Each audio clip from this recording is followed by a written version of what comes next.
A big early win in Kalen DeBoer's tenure in Tuscaloosa as five-star wide receiver Ryan Williams officially announced his recommitment to Alabama late last night. The 6'1.5", 165-pound wide receiver out of Summerland, Alabama, a .9962 on the 24/7 Sports composite rankings, guys.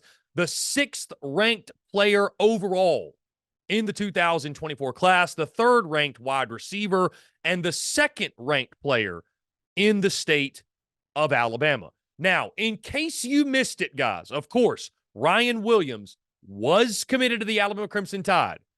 Then Nick Saban's retirement happens. And, of course, we all saw the ripple effect or the dominoes that fell once that took place. Ryan Williams then announces his decommitment, and it was wide open for his services, right? Many folks thought he was going to end up at Auburn. And if you look at the crystal balls and the percentages or what have you, that was his second school, or the second school that folks thought he may end up at. For Kalen DeBoer, in such a short amount of time to get the job, and everything comes with it, right? You got to hire a staff. You got to get acclimated. You got to get your family to where you're going, right? So amongst all that, for Kalen DeBoer to be able to, in such a short amount of time, to develop a relationship with Ryan Williams, enough to where Ryan Williams said, you know what?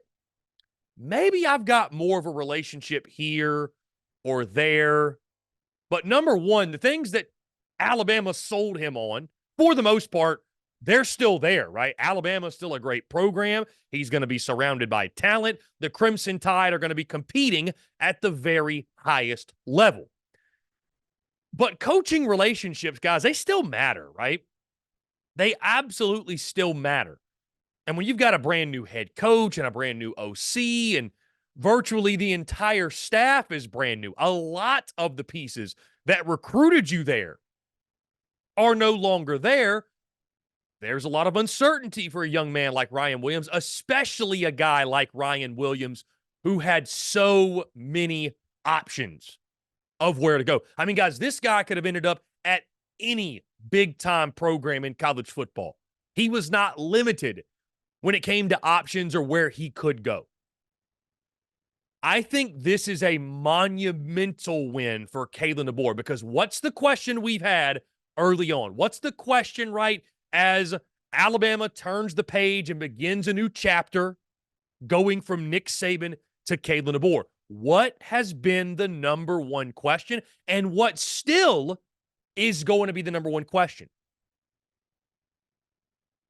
Is Kalen DeBoer a relentless recruiter? Is Kalen DeBoer willing to go out and recruit with the likes of Kirby Smart, with the likes of Josh Heupel, with the likes of Brian Kelly, with the likes of Hugh Freeze in his own state? That's something at Washington. As good as Kalen DeBoer was, as great as the turnaround was, he's never recruited at that level. And the level I'm talking about, it's not just, oh, well, that's nice, top 10. No. Top 2, top 3 level, year in, year out.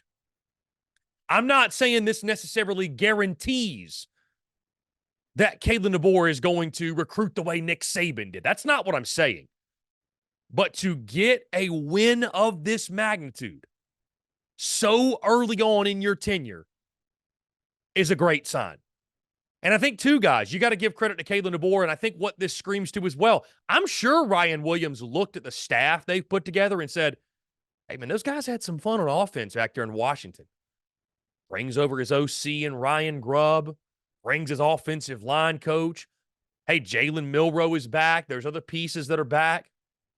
I can still go to Alabama and still get the education I wanted, still get the NIL deals that I'm sure are still in place. Coach Saban's still around the program. You think Nick Saban didn't have a play in this? You think Nick Saban wasn't telling Ryan Williams, hey, man, I'm going to be around? You know, if you wonder why Alabama kept Nick Saban around, maybe it's for situations like this to where he can lend a helping hand. Say, hey, it's okay. I've stepped down. I've retired. It's Kalen DeBoer's program now, but it's not like I've fallen off the face of the earth. And all Kalen DeBoer is going to do is take the baton and keep this thing moving.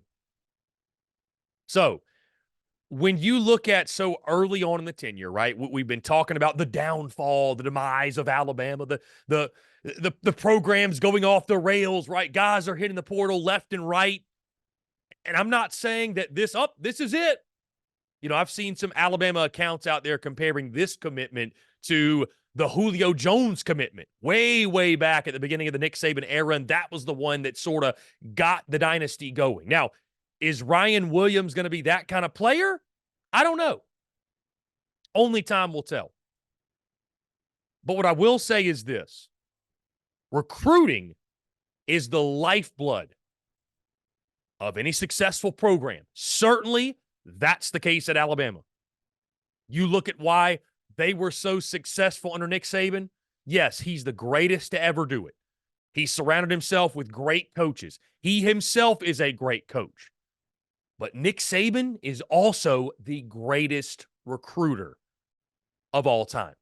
Nobody has ever recruited at such a relentless level like Nick Saban did. And while I'm not sitting here saying that, this is a sign that Kalen DeBoer is going to do the same, because I think it'd be unfair to expect anyone to live up to what Nick Saban did. While I'm not saying that, what I am saying is this.